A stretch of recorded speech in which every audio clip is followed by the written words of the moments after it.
안녕하세요. 반갑습니다. 2021학년도 1학기 메리지 카운셀링 부부 상담을 같이 나누게 되었습니다. 저는 장명수 교수라고 합니다. 우리 백석대학교 상담대학원에서 강의하고 있습니다. 여러분 계속해서 이렇게 대면하지 못하고 비대면으로 아직도 세계적으로 또 우리 국내적으로 코로나가 종식되지 않아서 여러 가지 불안 요소가 많이 있고 어려움이 있습니다. 그럼에도 불구하고 우리 학업과 또 우리의 내적, 외적 성장은 계속 지속되어야 하기 때문에 학업에 최선을 다하고 열심을 다해서 비대면 교육의 장점을 잘 살려서 학업에 최선을 다해 주시면 대단히 고맙겠습니다.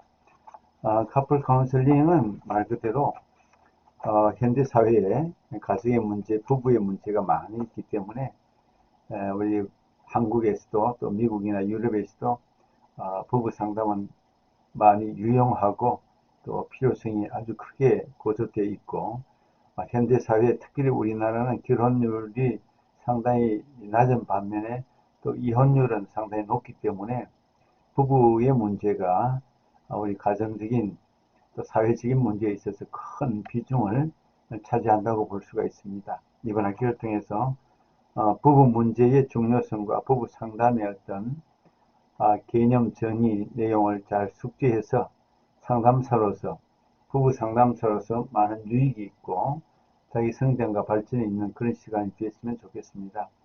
부부 상담을 메리지 카운슬링 혹은 커플 카운슬링 그렇게 부르는데 일단 본 과목에서는 메리지 카운슬링으로 그렇게 이름을 달고 부부 문제, 남녀 문제, 가족 문제에 대해서 심도 있게 얘기하는 그런 한 학기가 되었으면 좋겠습니다.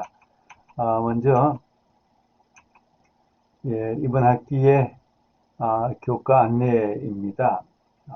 과목의 소개이죠. 현대 가정에서 발생하는 부부의 다양한 문제를 파악하고 남성과 여성에 대하여 올바르게 이해하며 결혼 과정에서 발생하는 다양한 갈등 문제를 진단한다.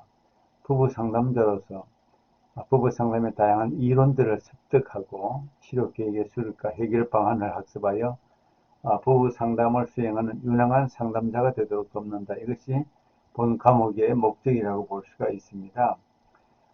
유능한 상담자 모두의 소망이죠. 저도 그렇게 유능한 상담자라고 자신 있게 말하기가 어려운데 오랫동안 상담을 하고 오랫동안 또 가르치고 하면서도 인간의 문제만큼 어려운 것이 없을 것 같습니다. 인간의 문제, 특별히 이 부부간의 문제는 남자와 여자의 문제, 또 상호간의 문제이기 때문에 개인마다 다르고 커플마다 다르고 케이스마다 문제가 다르기 때문에 상담은 결코 쉬운 그런 과제는 아닙니다. 그럼에도 불구하고 상담을 통하여 이웃과 우리 사회 구성원들을 도울 수 있다는 것은 대단히 중요한 우리의 과제고 또 사명이고 우리가 해야 할 역할이기도 합니다. 비대면 수업이기 때문에 대면 수업에 입각해서 만들어진 틀을 참고적으로 잘 봐주시면 좋겠습니다. 이제 과제는 주로 구조적 모델, 전략적 모델, 행동주의 모델, 해결 중심 모델, 세대 전수 모델, 이마구 모델, 가트만 모델, 부부 정서 중심 모델, 이런 한 8가지의 이론을 우리가 다루게 될 것 같습니다. 그리고 현대 우리 사회의 부부 문제 조사, 상담의 검사지, 필요 자료 조사, 이런 과제가 있는데 이 8가지, 10가지 중에서 한 학기 동안 자기가 선택해서 하나를 선택해서 기말 과제로 제출해 주시면 좋겠습니다. 어느 한 가지를 선택해서 특별히 1번에서 8번에 해당되는 이론 하나를 선택해서 이론을 잘 작성하고 그 다음에 이론과 실제 상담의 실제를 자기가 직접 실제를 다뤄도 좋겠고 자기가 할 수 없으면 다른 여러 가지 케이스 사례를 잘 활용하고 이용해서 이론과 실제를 모으고, 그리고 마지막 결론적으로 자기의 판단과 견해와 진단, 내용, 해설을 잘 이렇게 붙여서 논문은 아니지만 논문식으로 그렇게 잘 제출해 주시면 그것이 기말 과제다, 그렇게 생각하시면 좋겠습니다. 강의 내용은 이와 같고, 최기련 씨가 저술한 부부 문제와 부부 상담 신정에서 나온 것입니다. 이것을 주 계조로 삼고, 그리고 부가적인 강의를 제가 하도록 그렇게 하겠습니다. 부가적인 강의, 여러분들이 모든 이론들에 대해서 능통하게 잘할 수는 없지만 자기가 관심 있는 분야 한 이론에 대해서는 아주 잘 숙지하고 훈련하고 실습하고 해서 한 부분에 대해서는, 한 이론에 대해서는 전문적으로 부부 상담을 할 수 있는 그런 입장, 그런 위치에 설 수 있도록 노력해 주시기를 바랍니다. 많은 책들이 있습니다. 참고적으로 활용해 주시기를 바랍니다. 그 다음에 이제 먼저 우리 부부 상담은 이제 교재에 없는 내용입니다만, 부부 상담은 이제 기독교적인 관점에서 남성과 여성에 대한 이해를 먼저 한번 살펴보겠습니다. 남성과 여성이라는 주제를 얘기하면 우리가 여러 가지 할 이야기들이 많이 있겠죠. 전 세계 우주의 절반은 남성이고 절반은 여성이다, 우리 그렇게 표현할 수도 있겠죠. 남성과 여성 숫자적으로 좀 차이가 있다 할지라도 어쨌든 전 우주상에 있어서 한 인간이라고 얘기할 때 인간의 절반은 남성이고 절반은 여성이다. 그냥 한 인간으로 표기하기보다도 남자, 여자, 남성, 여성 이렇게 말할 때 상당히 다이나믹한 여러 가지 주제가 떠오르게 됩니다. 우리나라만 해도 남녀 칠세 부동석이라는 그런 연말이 있는데, 남성과 여성이 왜 함께 있으면 안 되고, 또 남성은 남성대로, 여성은 여성대로 심리적인 특성이 있고, 또 남성과 여성의 외모라든지 신체적인 생리적인 차이가 있고, 또 여러 가지 정서적인 관계적인 관심사에 있어서 많은 차이가 있습니다. 이런 차원에 있어서 부부 상담은 개인 상담과 다른 그런 차이가 있습니다. 부부 상담이 개인 심리 치료와 다른지 뭐가 있을까요? 그것을 잘 좀 생각해 볼 필요가 있습니다. 개인 심리 치료는 개인의 심리, 개인의 사고, 개인의 행동, 개인의 정서를 문제 있는 부분을 잘 다루면 되겠지요. 그러나 부부는 개인의 문제가 아닙니다. 부부는 남자가 있고 여자가 있고 이 두 사람을 같이 다뤄야 할 상호 관계, 이 상호 관계라는 말을 부부 상황에서 많이 사용하게 되죠. 이 상호 관계의 문제를 우리 같이 다루어야 하기 때문에 그래서 어려움이 많이 있습니다. 남성도 알아야 되고 여성도 알아야 되죠. 개인 상담은 한 개인에 대해서 집중하고 공감하고 그 문제에 대해서 어떤 반영하고 명료하고 다양한 대화의 기술을 통해서 감정을 풀어내고 문제에 대한 어떤 해결 방안과 목표를 정해서 상담을 해 나가면 되겠죠. 그러나 부부 상담은 단순하지 않습니다. 남성과 여성이라는 이 두 전혀 다른 심리적으로, 신체적으로, 정신적으로 서로 다른 존재에 대해서 서로가 같은 문제를 가지고도 다르게 보거든요. 같은 어떤 한 문제를 두고도 남편이 보는 관점과 아내의 보는 관점이 전혀 다르겠죠. 서로 다른 것을 어떻게 조화 있게 풀어가느냐, 이것이 부부 상담의 중요한 과제이면서 문제가 아닐 수가 없습니다. 자, 이런 차원에서 부부 상담은 남성과 여성에 대한 주제를 먼저 다뤄야 하겠다. 남성과 여성에 대한 주제를 먼저 다룰 수밖에 없다는 것을 말씀을 드리는 거죠. 남성에 대한 심리학, male psychology, female psychology, 남성 심리와 여성 심리에 대해서 우리가 깊이 있게 잘 알아야 됩니다. 그래서 남성과 여성에 대한 이해를 먼저 부부 상담에 앞서서 우리가 개괄적으로 잘 이해를 할 필요가 있습니다. 남성과 여성이라는 주제는 가장 다이나믹한 관계다. 가장 역동적이다. 우리 사춘기 아이들이 남학생과 여학생이 있다고 생각하면 그 마음속에 어떤 역동적인 관계가 일어나겠습니까? 물론 어린아이들, 아기들은 잘 모르겠죠. 사춘기만 오면 이미 남자, 여자에 있어서 그 심리적인 역동, 심리적인 관계가 아주 다양하게 일어날 수 있겠죠. 사춘기만 아닐 것입니다. 우리 청년들, 또 장년, 특히 중년기에 오면 다시 한번 사춘기와 같은 그런 심리적인 역동이 많이 일어날 가능성이 있다고 보는 것이죠. 남성과 여성은 이런 심리적인 여러 가지 많은 차이가 있는데 역동의 관계, 서로가 주고받는 그런 그 심리적인 차이와 또 다름과 또 같음과 여러 가지 상호작용에 힘이 작용하는 그런 남성과 여성의 관계입니다. 세상의 절반이 여성이고 남성이고 세대별의 변화가 많이 있습니다.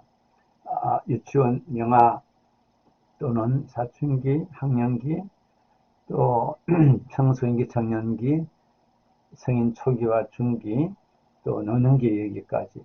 노년기에도 남성과 여성의 차이가 있을 것입니다. 물론 여성은 여성대로 폐경기가 있고 남성은 남성대로의 갱년기가 있고 노년기에 오면 또 남성도 여성도 여러 가지 에너지가 많이 고갈되는 그러면서도 또 같지 않은 오히려 나이가 들수록 여성들이 남성 호르몬이 더 많아지면서 더 와일드한 또 남성들이 더 아주 소심한 그런 변화, 세대별 변화도 일어날 수가 있는 것이죠. 우리 기독교적인 관점이 앞부분만 조금 있습니다. 앞부분에 우리 백석대학교가 기독교 대학이기 때문에 기독교적인 관점을 많이 얘기하는데 다른 이론들에 대해서는 기독교적인 관점을 말할 그런 계세가 전혀 없고 일반 주제에 대해서는 기독교적인 관점도 좀 포괄적으로 이해하시면 좋겠습니다. 남자와 여자에 대한 하나님의 의도하심, 우리 히브리어로 보면 남성을 이시, 여성을 이샤 이렇게 표현하면서 남자와 여자가 다른 그런 표현이 되어 있습니다. 남자와 여자 합칠 때 그것을 인간이다, 사람이다 그렇게 표현하지만 남자와 여자로 따로 구분할 때는 남자, 여자, 남성, 여성 그렇게 다르게 표현할 수밖에 없습니다. 남성과 여성이 다 하나님의 형상을 반영하고 있다. 성경은 그렇게 표현을 하고 있죠. 그 다음에 가장 흥미로운 관계라고 했습니다. 남자의 심리는 창세기 3장 17절에 보면 아담과 하와가 하나님 앞에 범죄하고 난 다음에 심판을 받는데 그 벌이 남자는 땀을 흘려서 생활할 수 있도록 땀을 흘려야만 되는 그런 존재로 떨어지게 됩니다. 그래서 남자는 일반적으로 볼 때 일 중심의 그런 생각과 사고를 하고 어떤 사건 중심 그래서 남자들은 어떤 뉴스라든지 그런 사건 사고에 대해서 훨씬 더 관심이 많고 성공 중심의 그런 사고를 더 많이 하고 사물 중심, 질서 심리, 질서 심리라는 것은 힘의 어떤 원리에 따라서 공동체 안에 남자들이 특별히 사춘기 아이들은 남자들이 모여 있으면 누가 제일 힘이 세냐, 누가 짱이냐, 막 그런 데 관심이 아주 많습니다. 이게 남자 심리의 본질입니다. 기본적으로 그렇게 되어 있는 거죠. 그것이 여성과 아주 다른 그런 차이점이라고 볼 수가 있는 거죠. 이에 대해서 여성의 심리는 창세기 3장 16절에 보면 여성은 아담과 하와가 범죄하고 난 이후에 하나님께서 말씀하시기를 너는 예전의 성경에 번역된 것을 보면 네 남편을 사모하리라 그렇게 되어 있습니다. 사람 중심의 그런 심리를 더 많이 남자보다 가지고 있습니다. 관계 중심의 심리를 가지고 있습니다. 양육이 훨씬 더 탁월합니다. 감성 중심의 사고를 가지고 있는 것을 볼 수가 있습니다. 그런 차원에 있어서 물론 더 세밀하게 생물학적으로 문화적으로 또 신체적으로 차이가 많이 있습니다. 이런 차이점, 디프런스, 차이점에 대해서 우리가 얘기를 하려면 끝도 없이 많이 할 수가 있을 것 같은데요. 어쨌든 후반부에도 나오겠지만 남성과 여성은 생물학적으로 키가 아, 남성들이 보통 한 5cm에서 10cm 더 크겠죠. 물론 보편적으로 볼 때 또 생물학적인 차이가 많이 있습니다. 신체 구조의 차이, 기능의 차이, 여러 가지 여성들은 생명을 잉태하는 차원이 있고 남성들은 활동이나 일 중심의 그런 신체 구조를 생물학적인 구조를 가지고 있다고 볼 수도 있겠죠. 신체적인 차이가 많이 있고 뇌의 차이도 남성들의 뇌가 한 1.5배 정도 더 큰 걸로 그렇게 통계적으로 나타나고 있습니다. 문화적인 차이는 사람이 만든 것이죠. 문화적인 차이, 사회적인 차이는 그 시대의 문화, 남성 중심, 여성 중심, 어떤 시대적인 또 종교적인 그런 것 때문에 지금도 세계적으로 보면 뭐 유럽이나 아메리카나 또는 뭐 인도 같은 나라는 또 중동의 나라는 문화적인 차이가 아주 심합니다.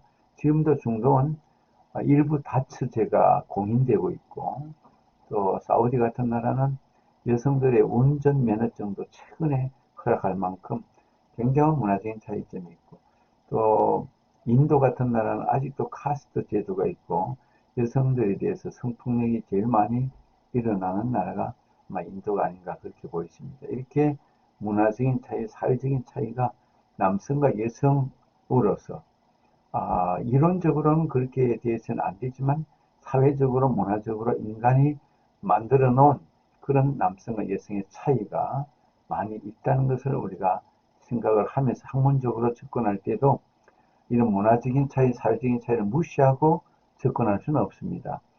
특별히 우리나라도 그동안 이조 시대를 지나고 우리 근대사회, 현대사회에 오면서 남성과 여성에 있어서 차이가 없는 것이 아닙니다.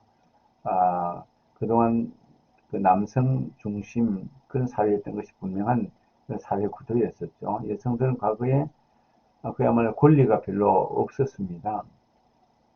그런데 이제 근대 현대사회에 오면서 이제 대등한 관계로 이제 거의 자리를 잡아가고 있고 또 요즘 아이들 청소년들은 남학생, 여학생이 거의 대등한 입장에서 그렇게 모든 관계를 맺어가고 있습니다.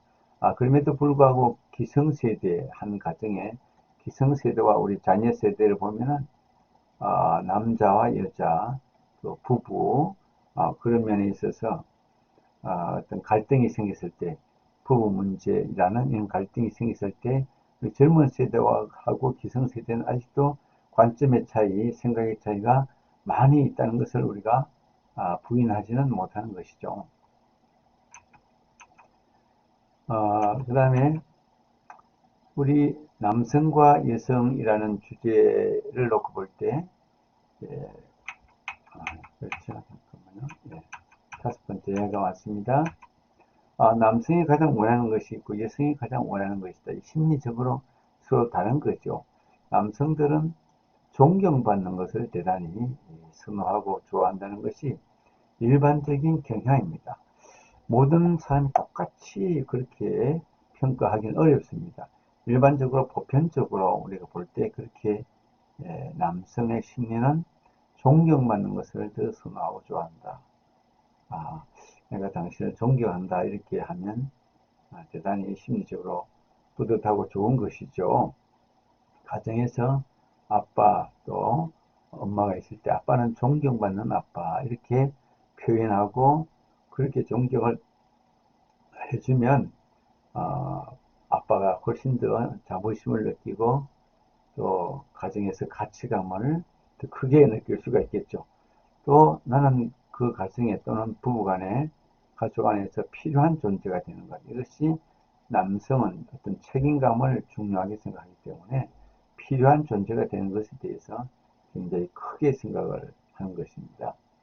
그리고 남성들은 충족감을 느끼는 것을 좋아합니다. 충족감이라는 것은 표현이 좀 어려운 표현일 수도 있는데 이 충족감은 예를 들어서 가정 안에서 한 가정 안에서 아빠가 있고 엄마가 있고 우리 아들, 딸이 있다고 생각해 때 충족감은 예를 들어서 아빠는 저 같은 경우에 한 예를 들자면 아들과 딸이 우리 집에는 아들만 둘이 있는데 아들과 아들이 집안에 다 들어올 때까지 다 들어와서 함께 이야기하고 함께 즐거움을 나눌 때 그때 충족감을 느낍니다. 한 아이라도 바깥에 있다든지 다른 일을 하고 있을 때는 뭔가 불만족스럽고 뭔가 불안하고 두렵고 또 완전히 채워지지 못한 그런 심리가 있는 거죠. 충족감은 그야말로 가족 전체를 만족하게 하고 기쁘고 행복하게 하는 그런 상태의 감정이다라고 표현할 수도 있을 것 같습니다. 남성들에게는 이처럼 가족 전체에 대한 책임감이 크기 때문에 이런 충족감을 선호하고 좋아하는 경향이 있다 이렇게 생각한다면 또 우리 여성들의 입장에서는 애정의 문제, 사랑받는다, 사랑을 주고받는다, 남편이 아내에게 사랑한다, 당신을 사랑한다, 그리고 사랑의 표현, 또 여러 가지 스킨십, 이런 애정의 관계를 대단히 선호하고 좋아하는 것이고, 또 여성은 특별히 관계적인 것을 선호하기 때문에 솔직히 터놓는 대화, 이런 면을, 이것도 여성들도 물론 MBTI 성격 검사를 해보면 외향적이다, 내향적이다에 따라서 조금 차이가, 개인적인 차이는 분명히 있지만 솔직히 터놓는 대화를 선호하고 가족에 대한 헌신, 이것을 중요하게 생각하는 것이 일반적으로 여성들의 특성이죠. 남성과 여성의 이런 심리적인 차이가 이외에도 많이 있겠지만 일반적으로 이런 차이가 있다는 것을 이해할 필요가 있을 것입니다. 그리고 뇌 기능상의 차이를 보면 남성은 문제 해결을 하고 나서 기분이 좋아지는 반면에 여성은 누군가의 문제를 솔직히 털어놓고 나면 기분이 좋아진다. 또 남자는 누군가 자기를 필요로 할 때 힘이 솟구치고 마음이 움직이지만 여성은 누군가 자기를 사랑하고 있다고 느낄 때 힘이 나고 마음이 움직인다. 뇌 기능상의 차이는 여러 가지가 많이 있는데 다음에 도표를 통해서 한번 우리 살펴볼 필요가 있겠습니다. 뇌 기능상으로 이거는 이제 통계적으로 본 것인데 우뇌 기능과 좌뇌 기능이 있는데 남성이 우뇌 기능이 좀 우세하다, 여성이 좌뇌 기능이 좀 우세하다. 이건 절대적이지 않습니다. 예를 들어서 우뇌 기능이 남성이 우세하다는 것이 한 70%, 80% 정도 된다면 나머지 한 20% 정도는 또 반대라는 거죠. 또 그렇지 않은 사람도 있다는 것이죠. 한 20% 정도, 이쪽도 반대로 여성이 한 70%, 80% 자녀 기능이 우세하다면 그렇지 않은 한 20% 정도, 25% 정도는 반대쪽에 있는 경우도 있습니다. 이거는 절대적이지 않다. 통계적으로 우세하다 그런 것입니다. 절대적이지 않다. 이걸 꼭 생각해야 됩니다. 절대적이지 않다. 왜 그렇게 얘기를 강조하는가 하면 이 반대로 느끼고 반대로 나타나는 사람들이 많이 있기 때문에 그렇다는 거죠. 그런 통계상에 이제 그렇게 보는 것입니다. 운에는 주로 감정을 다스리고 크게 보는 숲을 보고 나무 하나하나를 보기보다는 숲을 보는 그런 경향이 있고, 그리고 자네는 논리적인 지향이 강하고 또 세부적인 면에 있어서 탁월하고, 운의 기능은 큰 그림을 보듯이 상상력을 이렇게 많이 드러내고 상징이나 이미지, 그래서 그림이라든지 예술적인 측면이 오히려 운의 기능이 강하다 그렇게 보는 것입니다. 반면에 좌뇌 기능은 어떤 사실에 집중하고 단어나 언어에 집중하고, 그래서 우리 여성들이 말을 잘한다, 남성들보다 말을 올드하게 잘하는 이유가 좌뇌 기능이 발달되어 있다 이렇게 표현할 수 있겠죠. 또 운의 기능은 현재와 미래에 집중한다면 좌뇌 기능은 과거에 더 많이 집중한다. 그래서 통계적으로 그렇게 말합니다. 여성들이 과거에 더 많이 집중하면서 과거의 일들을 많이 끄집어내고 비난하는 경향이 있는데 그것은 여성의 자뇌 기능의 근거에서 그렇게 볼 수가 있습니다.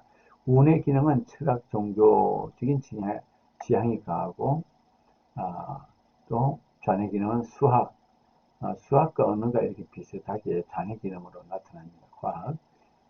그래서 운의 기능은 공간 지각이 뛰어나고, 그래서 남성들이 운의 기능이 공간 지각이 뛰어나서 자동차를 운전할 때 후진으로 또 주차하는 것, 이런 것이 훨씬 더 잘할 수가 있습니다.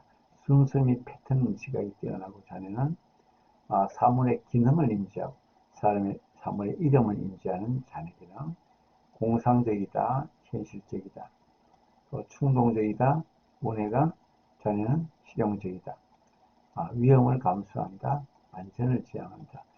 이런 특성을 운해와 자녀, 오늘날은 뇌 기능에 대해서 뇌과학이 많이 발전해서 뇌의 자기능과 우기능에 대해서 많이 이렇게 알려지게 된 것입니다. 자, 이런 차원에서 우리 남성과 여성이 서로 바라보는 관점이 다르고, 또 부부 간의 상담을 통해서 보니까 부부가 같은 성격을 가진 사람은 거의 없고 서로 대조적인 성격을 가진 사람들이 많이 있는 것은 서로의 다른 점에 대한 선호도가 높기 때문에 그렇다고 이해할 수가 있을 것 같습니다. 자, 결혼 생활의 상호관계라고 했는데요. 상호작용의 결혼관계.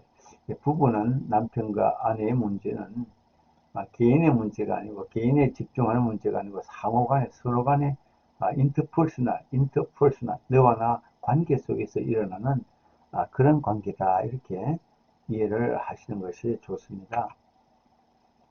우리 기독교적인 관점에서 결혼 관계를 보면 하나님의 피조물인 남자와 여자의 만남으로 가정이 가장 기초 단위인 가정이 만들어지죠. 그래서 언약이라는 그런 게 남자와 여자가 만나서 가정을 만드는 것을 언약이라는 관점에서 보는데, 언약 카버넌트라는 언약은 무조건적인 사랑이 개입되어 있습니다. 하나님께서 인간과 맺는 관계를 언약이라고 하는데, 이 언약은 무조건적입니다. 하나님이 너를 사랑한다 라고 하면 그냥 무조건적으로 그 언약이 맺어집니다.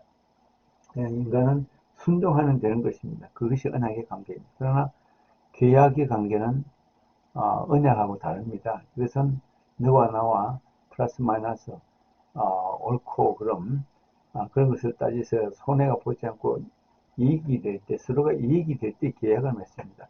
손해가 보면 계약을 깨버립니다.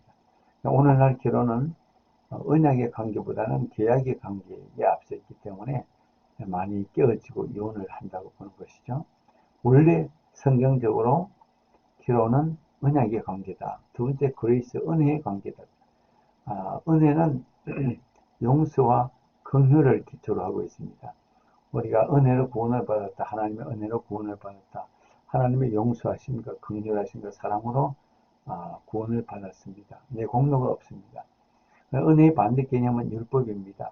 무엇을 지켜야 됩니다. 법을 꼭 지켜야 됩니다. 법을 어기면 관계가 깨어집니다. 오늘날 부부관계가 은혜의 관계가 아닌 율법의 관계에 있기 때문에 서로의 잘못된 점들을 비난하고 비판하면서 많이 관계가 깨어지겠죠. 그 다음에 세 번째 결혼 관계는 엠파워링이라고 하는 힘을 나눠주는 거죠. 남편이 가진 힘을 아내에게 나눠주고, 아내가 가진 힘을 남편에게 나눠주고, 또 자녀에게 나눠주고, 힘을 가진 사람이 힘이 약한 사람에게 나누어주는 것을 엠파워링이라고 그렇게 표현합니다. 이거는 서로 섬기는 것입니다. 섬길 때 힘을 나누어주게 되는 거죠. 그러나 오늘날 결혼은 권력을 서로가 가지려고, 서로가 경제권을 가지고 서로가 명령하고 지시하고 권력을 서로 가지려고 싸우게 될 때 갈등이 일어나고 문제가 생기죠. 원래 부부 관계는 힘을 부여하는 엠파워링 관계였다는 것을 우리가 이해할 필요가 있고요. 그 다음에 부부 관계 안에 인티머시라고 하는 친밀감이 점점 성장하고 발전해야 되는데, 친밀감은 대화를 통해서 서로 알아가고 성장하게 만듭니다. 우리 친구가 서로 사귀면 대화를 통해서 시간을 통해서 점점 알아가고 서로를 향해서 성장해 나가죠. 그러나 친밀감이 약해지고 대화가 끊어지면 거리감이 생기고 문제가 발생합니다. 하나님의 피조물인 인간, 남자와 여자가 만나서 가정을 이루면 이렇게 네 가지의 기본 관계성을 가지게 된다. 그렇게 이해하시면 되겠습니다. 그 다음에 이제 결혼의 상호관계 속에서 영적 신비성이 있는데, 영적인 관계를 보면 성경에서 기독교적인 관점에서 결혼의 신비성, 에베소서 5장 32절에 보면 이 비밀이 크다 그렇게 말씀하고 있습니다. 결혼은 남자와 여자가 만나지만은 이것이 1 더하기 1이 아니고 1 더하기 1은 부부가 2가 되는 것이 아니라 10이 될 때도 있고 100이 될 때도 있습니다. 이 사랑의 관계를 잘 만들면 이제 10이 되고 100이 되지만, 그러나 이 관계가 띄어지고 잘못되면 마이너스 10이 되고 마이너스 100이 될 수도 있습니다. 이게 많은 비밀이 결혼 안에 신비성이 담겨 있고, 결혼은 사람이 나누지 못한다. 하나님이 짝 띄어준 것을 사람이 나누지 못한다. 영원성이 담겨 있고, 천국 갈 때까지 결혼은 사람이 나누지 못한다. 이게 하나님의 원래의 뜻이었고, 상호관계성 둘이 아니라 한 몸이다. 그렇게 말씀하는 거죠. 결혼 속에 담겨 있는 영적인 관계를 우리가 한번 살펴보았습니다. 그 다음에 이제 여기까지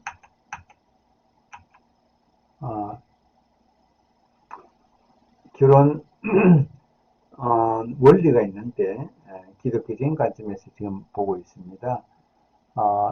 헌신, 커미트먼트, 상호 의존적인 헌신, 서로 간에 헌신이 이루어져야 되고, 인티머시, 친밀감이 만들어져야 되고, 서로 봉사하고 용서하는 이런 네 가지의 결혼 원리가 있다고 이해하시면 좋겠습니다. 이제 여기까지 하고 첫 번째 시간을 우리 잠시 쉬도록 하겠습니다. 수고하셨습니다.